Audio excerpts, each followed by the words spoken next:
Hello, boys and girls, and welcome to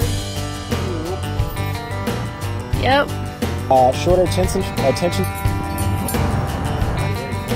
what I was doing and things like that. Hopefully it helps you out.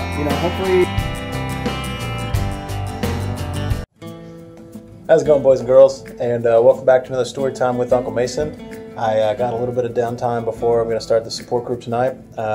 So I wanted to chat a little bit, catch you guys up on where we are in the book. I know tonight for the group we're going to talk about anxiety. We're a little bit further on in our own videos here. So tonight we're going to pick back up with chapter 6, and that's how do I move on. And the entire premise of this chapter is forgiveness. And if you're anything like me, this is a tough subject because it's really easy to hang on to that hurt and that anger and whatever made you upset, because sometimes that's the only thing that helps you feel.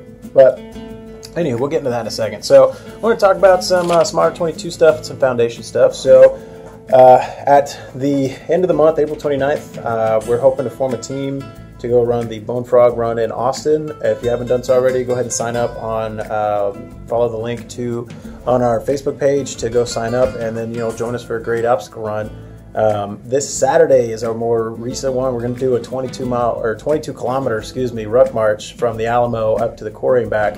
And I think right now we've got 8 people that are going to do it with us. So I mean, hey, it's for a good cause. It's to raise awareness for veteran suicide. 99% of what we do with Honor 22 is about doing such a thing. So obviously we had to hop on board with that. So we're pretty stoked about doing that hike. Now for the foundation, we got a couple things coming up. May 13th, we're going to have our first annual Summer Sweat 5K, 10K. Right now the prices are about $45 for the 5K and $55 for the 10K, but they're going to increase here the next 2 weeks. So, we've got a month left. You guys go ahead and sign up and come on out for a good time. On May 20th, John T. Floor is having a comedy show in our honor, and they're going to have guys like, let's see, Mike Hernandez, Chandra Murthy, and Cluedo Rodriguez are the comedians that are going to be out there, and they're going to perform a great show. And some of the proceeds for that are going to go back to our foundation. So if you guys want to come out and get some good laughs, come check that out. Let's see here. On June 17th, there's a ride for awareness that's going to benefit our foundation. The ride is going to be 22 miles long. It's going to begin at the Martha Baptist Church and into Landa Park in New Braunfels, Texas. There's going to be food trucks there, t-shirts for sale. There's going to be a DJ. I'm also going to be there as one of the speakers to talk about post-traumatic stress disorder. So if you guys want to come out and throw some stuff at me, more than welcome to do so there. Now, for the guys that are hosting it for us, I believe, let's see, so I got your 6, Ride for PTSD. So I got your 6, Ride for PTSD. Check that out on our Facebook page. And finally, we're having a golf tournament. That's our 2nd annual golf scramble. It's going to be benefiting our veterans and first responders here at the foundation. It's going to be October 9th, and the tee-off's at 12 o'clock. It's going to be at Club Santera. So yeah, if you guys want to play some golf, check it out, sign on up, and let's go have ourselves a great time playing some golf. So the first 3 minutes of that went completely just talking about other stuff, so let's get back to what we need to focus on. So the first part of chapter 6 is a question. It asks, why is it so crucial to moving on? And there's a quote there that says, every saint has a past and every sinner has a future. So everybody that is a saint now, everybody that's fixed their lives and is going on and leading good things, has at one point been a sinner, and has one point been in a spot where their life has just been completely fucked, and they found a way to overcome it, become a good person. And every sinner that's in that situation where that life is just beautifully fucked has that potential to become a better person. So the book goes on to say that our sins usually seem inconsequential when we first commit them, otherwise we wouldn't do them, and the immediate results often seem relatively harmless, but something is always going on behind the scene that isn't apparent, something that will have effects that will linger on for a long time if not dealt with. So basically, when you commit these sins, whatever the case may be, you harm someone, you break someone's heart, whatever, it may not seem like a big deal to you at the time, but in the back of your mind and your conscience and this, according to the book, and your spirit,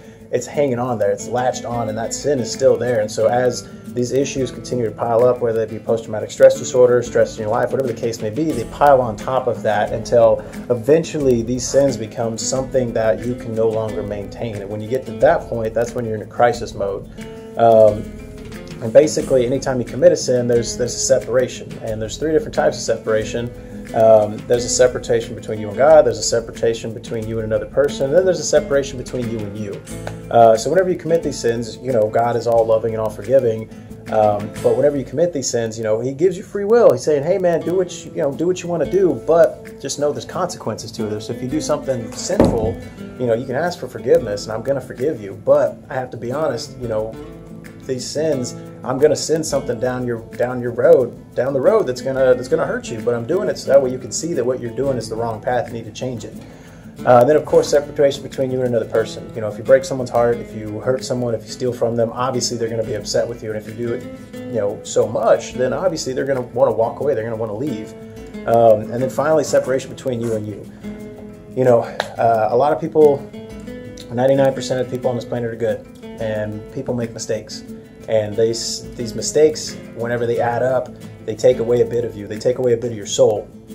So if you continue to hang on to these mistakes, you continue to hurt yourself with your previous mistakes, and you're never getting anywhere. You're still just a product of your environment. You're still just continually hurting yourself until you get to a point where you can't control it anymore. So finally, basically at the end of it, what it says is what's needed is reconciliation to God, to others, and to yourself. And this is accomplished through forgiveness, both received and given. So sometimes whenever you're going through this stuff and you're committing these sins, you need to just stop. You need to sit there and take a break and say, "Hey, man, pray to God. Hey, God, I've made these mistakes, and I ask that you show them to me, and I ask that you help guide me as I reconcile them." When it's to another person, sometimes you have to say, "Hey, I need to take a break. I need to figure out my shit. I'm sorry for what I've been doing." And when it's to yourself, you have to forgive yourself for some of the mistakes you've made. I'm guilty of it too. I'm my own biggest critic. And there's a lot of things that I've held against myself that I can't change, no matter how much I want to. And there's a lot of things that I've asked, that I've tried to be forgiven for. And there's a lot of things that I still work on and trying to forgive myself for. But ultimately, what happens when you don't move on is you stay in that same rut, and you stay in that same mindset, and you're not allowing yourself to grow, whether it's spiritually, emotionally, physically, whatever the case may be. You're not allowing yourself to grow. So that's basically why it is so crucial that you do move on, because if you stay in that same spot, in that same rut, you're never going to go anywhere. You're never going to expand your circle, whether it's your friend circle, emotional circle, spiritual circle, whatever the case may be. You're never going to expand it because you're stuck on that one thing that seems like a mountain now, but is honestly a hill. So that's why it's so crucial to move on.